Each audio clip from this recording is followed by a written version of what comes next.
You've been told your whole life to work harder, study more, practice longer, push through.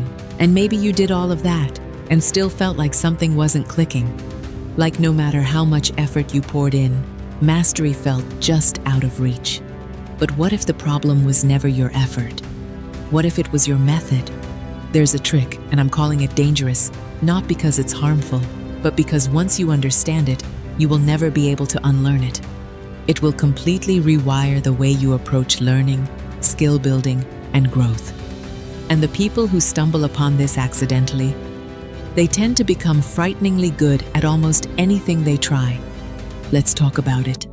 Psychology shows that most people learn in what researchers call passive mode. They read, they watch, they listen, they highlight things in yellow and feel productive. But the information never really lands. It sits on the surface of the mind like water on glass, present for a moment, then gone. This is why you can study for hours and forget everything by morning. It's not a memory problem. It's a learning strategy problem. The dangerous trick is this: learn as if you are about to teach.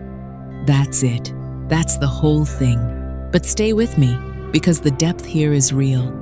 When you know you have to explain something to someone else, a friend, a colleague, even an imaginary audience, your brain shifts gears entirely. It stops being a passive receiver and becomes an active processor. It starts asking questions like, do I actually understand this? Where are the gaps? How would I make this simple enough for someone else to follow? And that internal interrogation? That is where real learning lives. Research from Washington University found that students who expected to teach material remembered significantly more of it than students who simply studied it for a test. Not a little more, significantly more. The brain, when it believes it has a responsibility to transfer knowledge, encodes that knowledge on an entirely different level. This is sometimes called the Protégé Effect, and it is one of the most underutilized cognitive tools available to any human being. Here's a relatable example. Think about a time you tried to explain something you thought you understood, maybe a movie plot, a news story, a concept from work, and halfway through your explanation, you realized you didn't understand it as well as you thought. That slight embarrassment, that stumbling mid-sentence, that reaching for words that wouldn't come, that was your brain revealing its own blind spots. And that moment of exposure, that is where learning accelerates. Most people run from that discomfort. The ones who lean into it become exceptional. Now let's go deeper, because there are layers to this trick that most people never explore. The first layer is the language layer. When you prepare to teach something, you are forced to translate complex ideas into simple language. And here's what psychology tells us: if you cannot explain something simply, you do not yet understand it deeply. This was a principle that Richard Feynman, one of the greatest physicists of the 20th century, lived by. He believed that true understanding meant being able to break any concept down until a child could follow it. That process of simplifying, of stripping away jargon and getting to the core, forces your brain to actually grasp the structure of an idea, not just the surface.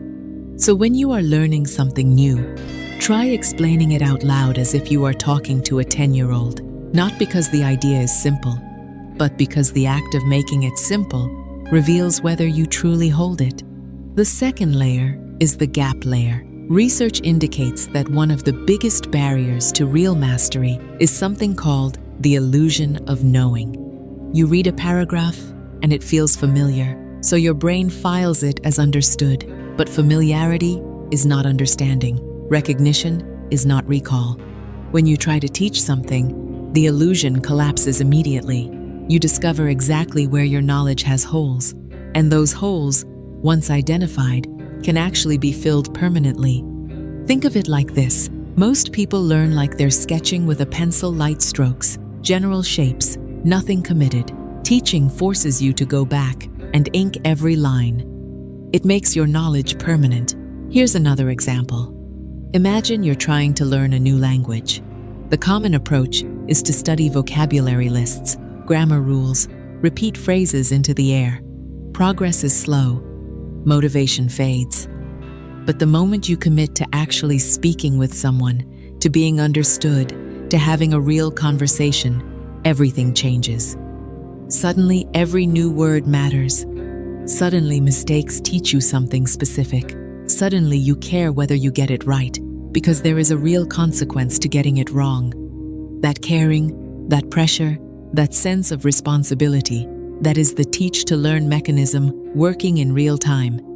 And it doesn't just work for academic subjects or languages. It works for everything. Want to get better at cooking? Teach someone a recipe. Want to get better at fitness? Explain the technique behind an exercise to a beginner. Want to understand your own emotions better? Try putting them into words clearly enough that someone else could genuinely understand how you feel. The act of articulating, of making the internal external, deepens understanding in every domain of life. The third layer is the emotional layer. And this one is quieter, but it might be the most powerful. When you learn something with the intention of sharing it, you develop a relationship with that knowledge. It stops being abstract information and starts becoming something personal, something you carry, something you feel responsible for. Psychology shows that emotional engagement dramatically increases retention. We remember what matters to us, and knowledge that is meant to be passed on, knowledge that has a purpose beyond our own mind, tends to matter more. This is why the greatest teachers are often also the greatest learners, not because they already know everything, but because the loop of learning and teaching keeps them in perpetual growth. Every time they explain something to a new person, a new question arises, a new angle emerges, a deeper level of understanding becomes possible. You don't need a classroom to use this trick. You don't need students. You don't even need another person. You can write it down as if explaining to a friend in a letter. You can record yourself talking through a concept on your phone. You can walk around your room and give a little informal lecture to no one. You can use what learning scientists call a self-explanation, which is simply the practice of narrating your own understanding back to yourself, questioning it, poking holes in it, rebuilding it stronger. The medium doesn't matter. The mindset does. The mindset of, I am responsible for this knowledge. I need to truly hold it, not just brush past it. I need to understand it well enough to give it away. And here's the beautiful paradox. The more you give knowledge away, the more deeply it becomes yours. So here is your takeaway, and I want you to sit with it for a moment. You are not someone who struggles to learn. You are someone who has been using a learning strategy that was never designed for depth. The passive, consume and hope approach that most of us were taught in school, it was never going to get you to mastery. It was designed for compliance, not comprehension. But you now know something different.